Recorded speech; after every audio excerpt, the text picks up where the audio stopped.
habits are a big part of who we are. What we do habitually makes up much of what we do entirely. In fact, it's estimated that up to 70% of our waking behavior is made up of habitual behavior. People are highly variable. And if you can't form one habit easily, it doesn't mean that you can't form other habits easily. So what I'd like to do is to take the scientific literature of how the nervous system learns and engages in neuroplasticity and apply that to habit formation, habit maintenance, and if so desired, how to break particular habits. I'd like to give you a particular tool that's gleaned from the research psychology literature.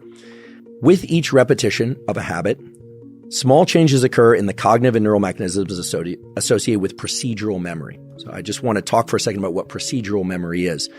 In the neuroscience of memory, we distinguish between what's called episodic memory and procedural memory.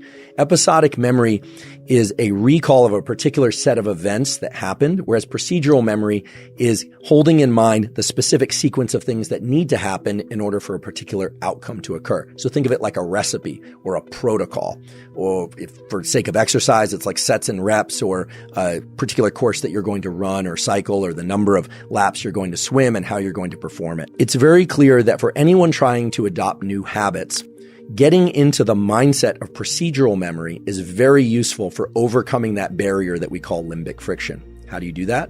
Well, a simple visualization exercise, or it doesn't even have to be done eyes closed. Oftentimes we hear visualization exercise. You think about sitting in a lotus position, eyes closed, and trying really hard to visualize something. It doesn't need to be anything like that. It can simply be, if you are deciding to adopt a new habit, to just think about the very specific sequence of steps that's required to execute that habit. And I'll use a trivial example, but this could be applied to anything. Let's say I want to get into the habit of making myself or someone else in my household a cup of espresso every morning. I would actually think through each of those steps, walk into the kitchen, turn on the espresso machine, draw the espresso, walking through each of those steps from start to finish. And turns out just that simple mental exercise done once can shift people toward a much higher likelihood of performing that habit regularly, not just the first time, but as they continue out into the days and weeks that follow. So now I'd like to discuss a second and what I think is perhaps the most powerful tool for being able to acquire and stick to new habits. The tool that I'm referring to is something called task bracketing. And the neural circuits associated with task bracketing are basically the neural circuits that are going to allow you to learn any new type of habit or break any habit that you'd like to break. We have in our brain a set of neural circuits that fall under the umbrella term of the basal ganglia. The basal ganglia are involved in action execution, meaning doing certain things, and action suppression, not doing certain things. In the experimental realm, these are referred to as go, meaning do, or no go, don't do certain things. And some of us fall more into the category of we find it very easy to do certain things, but harder to not do other things. Some people have a lot of no-go type circuits that are very robust, and they have a lot of behavioral constraint, but they have a harder time getting into action. And some people have a perfect balance of both, but I've never met one of those people. Task bracketing involves a particular set of neural circuits within the basal ganglia. We have particular circuits in our brain that are devoted to framing the events that happen just before and as we initiate a habit, and just after and as we terminate a habit.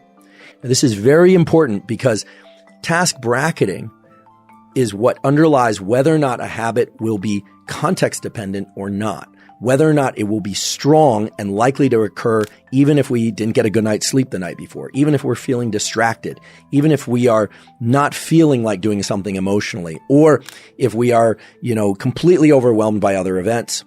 If the neural circuits for task bracketing are deeply embedded in us, meaning they are very robust around a particular habit, well, then it's likely that we're going to go out for that zone 2 cardio no matter what, that we're going to brush our teeth no matter what. In fact, brushing our teeth is a pretty good example because for most people, even if you got a terrible night's sleep, even if everything in your life is going wrong, chances are that you're going to still carry out the behavior of brushing your teeth in the morning. I would hope so, actually.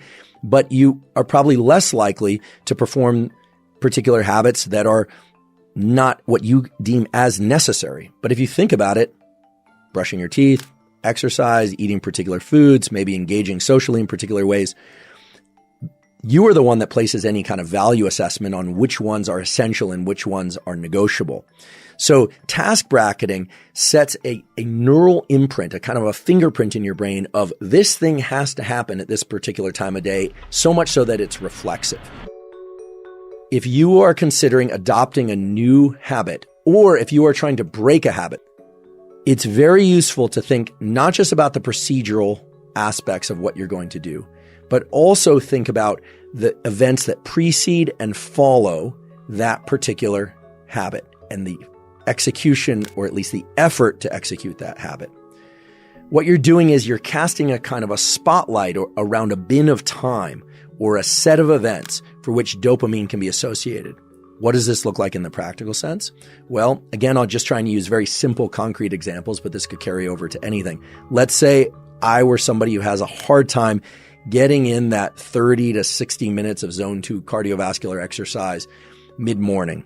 What I should do is positively anticipate the onset and the offset of that session, right? So thinking about leaning into the effort, going out and doing that zone 2 cardio session, and I should think about how I'm going to feel after. So not just thinking about how great I'm going to feel after, but also thinking about how hard it's going to be at the beginning, and then trying to reward myself subjectively for the entire experience. In other words, start rewarding task bracketing in addition to rewarding the execution of the habit itself.